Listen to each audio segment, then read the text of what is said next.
Assalamu alaikum. In this lecture, we will discuss role of nanotechnology in medicine. Nanotechnology के बहुत से possible uses हैं जिनमें एक मेडिसिन भी शुमार की जाती है.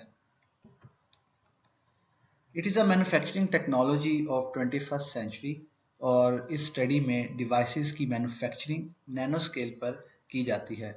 कुछ industrial processes top down approach पर बेस करते हैं जहां लार्ज स्ट्रक्चर को डिफाइन करके नैनो स्ट्रक्चर्स में कन्वर्ट किया जाता है, while some products of living organisms based on bottom-up approach जहां tiny atoms and molecules मिलकर molecular या nano machines बनाते हैं.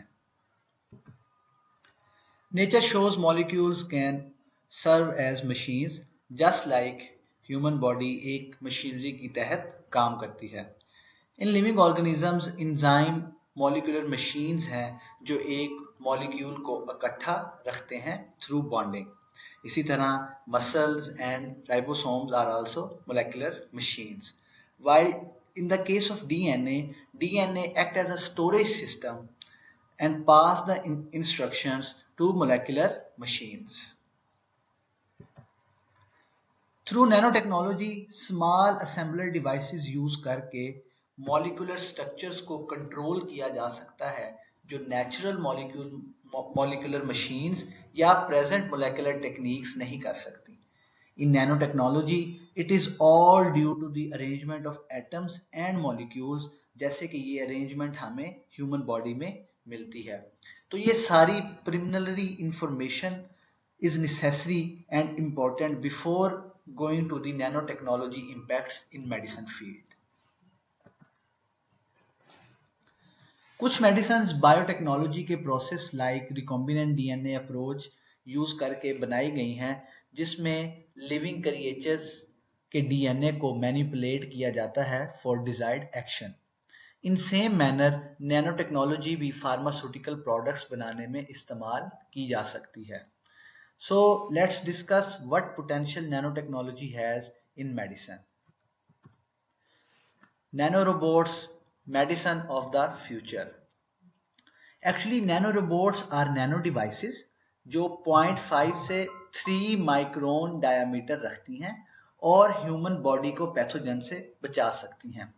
इन डिवाइसेस को power supply, glucose metabolism, oxygen energy या ह्यूमन बॉडी में जो अदर सोर्सेज हैं एनर्जी के वहां से मिल सकती है. In these devices on board computers are attached from which they work rapidly. Navigational network के थ्रू नैनो रोबोट्स की एक्यूरेसी को बढ़ाया जा सकता है जिसकी मदद से डॉक्टर्स डिफरेंट डिजीजेस को बॉडी में मॉनिटर कर सकेंगे और ये डिवाइसेस डिफरेंट सेल्स को उनके सरफेस एंटीजेंस की बेस पर डिफरेंशिएट करने में मदद देंगी. बॉडी के अंदर जब इनका फंक्शन कंप्लीट हो जाएगा तो ये डिवाइसेस बॉडी से एक्सक्रीटरी चैनल्स के थ्रू बाहर निकल जाएंगी. So the applications of nanotechnology regarding to medicine are categorized in both diagnostic and therapeutic section. In diagnostic, they can be used for imaging like quantum dots and for microscopic sampling, detection of airway abnormalities. In the case of therapeutic, the nanomaterials are used for delivering medication to the exact location. They can kill the harmful microbes, repair damaged tissues, oxygen transport, and many others. So we will discuss them further one by one. Improved imaging in body. So कैसे improve करती है imaging को nano technology? Nano probes जो nano या miniature machines अपने आप को एक खास या डिजायर्ड पार्टिकल के साथ अटैच कर लेती हैं एंड इमिट मैग्नेटिक फील्ड और इससे बॉडी के अंदर ट्यूमर या कोई अदर पर्टिकुलर डिजीज को ट्रैक किया जा सकता है.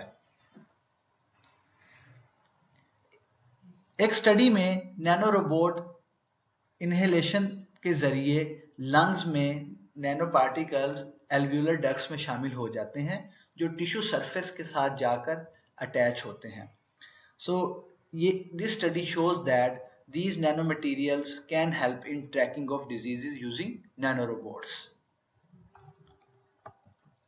क्वांटम डॉट्स को as a nano tracking device के तौर पर भी यूज किया जा सकता है। क्वांटम डॉट की कैपेसिटी है कि it can produce different colours, जो कि क्वांटम डॉट के साइज पर डिपेंड करता है। More over, quantum dots conventional dice से ज्यादा बेहतर वर्क करते हैं because they last longer and they can provide more colours. If we talk about therapeutic applications to nanomaterials, तो नैनोमटेरियल्स की एबिलिटी है कि वो एग्जैक्ट लोकेशन पर मेडिसिन डिलीवर कर सकते हैं, जिससे साइड इफेक्ट्स के चांसेस कम हो जाते हैं। For this purpose organic dendrimers, जो प्रोटीन साइज्ड मॉलिक्यूल्स हैं, can deliver medicine and hollow polymer capsules are also attractive choice. मजीद इनके अलावा बहुत से और नैनोमटेरियल्स हैं जो ड्रग डिलीवरी के अंदर यूज हो चुके हैं और हो रहे हैं। थ्रू दीज नैनोमेडिसिन कैंसर सेल्स को डिवाइड होने से भी रोका जा सकता है। नैनोप्रोब रेडिएशन जनरेट करके हार्मफुल माइक्रोब्स और कैंसर सेल्स को किल कर सकते हैं। एकूस्टिक सिग्नल्स, जो एक स्पेसिफिक साउंड बेस्ड सिग्नल होता है, इसके थ्रू नैनोप्रोब्स कैंसर सेल को लोकेट करते हैं और उनको स्पेसिफिकली किल कर देते हैं। Like in this diagram, you can see that in this organ, you can see the differentiated between normal cells and cancer cells. Nanomaterials natural biological process को mimic करके damaged tissues को भी repair कर सकते हैं. So they have also used in regenerative medicine. Artificial red blood cells can transport oxygen, और skin diseases के लिए भी nano medicine in the form of cream available हैं that have different functions like removing excess oil as a moisturising and for pore cleaning. Nano robots are also used in dental practice.